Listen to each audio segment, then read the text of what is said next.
সব latest update পেতে subscribe করুন আমাদের চ্যানেলে আর বেল আইকনে ক্লিক করতে ভুলবেন না।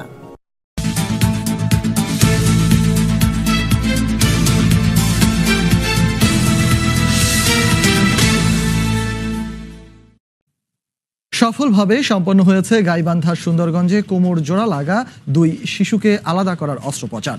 প্রথম ধাপের অস্ত্রোপচার শেষ হয় সকালে, এরপর দুপুরের পরপরই পুরো অস্ত্রোপচার সম্পন্ন হয়।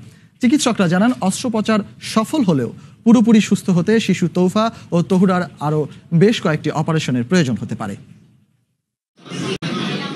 জন্মের পরে কোমরে জোড়া লাগা সহ শারীরিক নানা জটিলতা নিয়ে ভর্তি হয় শিশু তৌফা ও তহুরা। দেশে কোমরে জোড়া দেওয়া শিশুর অপারেশনে প্রথম হওয়ায় ঝুঁকি ছিল অনেক। শেষ পর্যন্ত মঙ্গলবার সকালে অপারেশন শুরু করেন ঢাকা মেডিকেল কলেজ হাসপাতালের নিউরোসার্জনরা।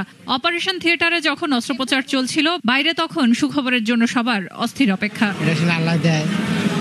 সমস্যা না হয়, অনেক কষ্ট করতে। সকাল 8টায় শুরু হয় অপারেশন, চলে 6 ঘন্টা। প্রথম ধাপের এই অস্ত্রোপচার সফল হলেও পুরোপুরি সুস্থ হতে শিশু তৌফা ও তহুরার আরও বেশ কয়েকটি অপারেশনের প্রয়োজন হতে পারে।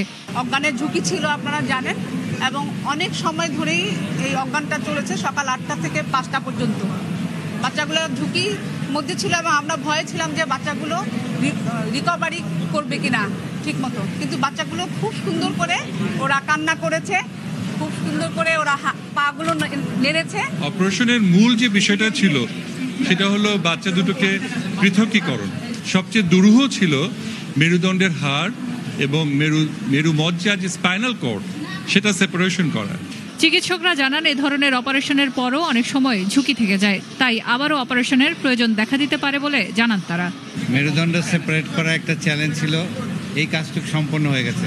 প্রথম সমস্যাটা ছিল আমাদের অ্যানেস্থেসিয়া, দুটো বাচ্চাকে অ্যানেস্থেসিয়া দেওয়ার, সেটা আমরা সফলভাবে হয়েছে। স্পাইনাল কর্ডের পার্টটা দুটো কমন ছিল আর কি, সেগুলো আমরা আলাদা করতে হয়েছে। আমরা আবার দুটো টেবিলে যাব। এখন আমরা স্পাইনাল কর্ডের যে পার্টটা আমরা করছি, পার্টলি করছি, যেহেতু এখন অস্থিমজ্জা যে পানি যেটা সিএসএফ, সেটা যেন লিক না হয়, সেটা বন্ধ করব। শেষ পর্যন্ত সুস্থ হয়ে স্বাভাবিক জীবনে ফিরবে এই 2 শিশু, এমনটাই প্রত্যাশা সবার।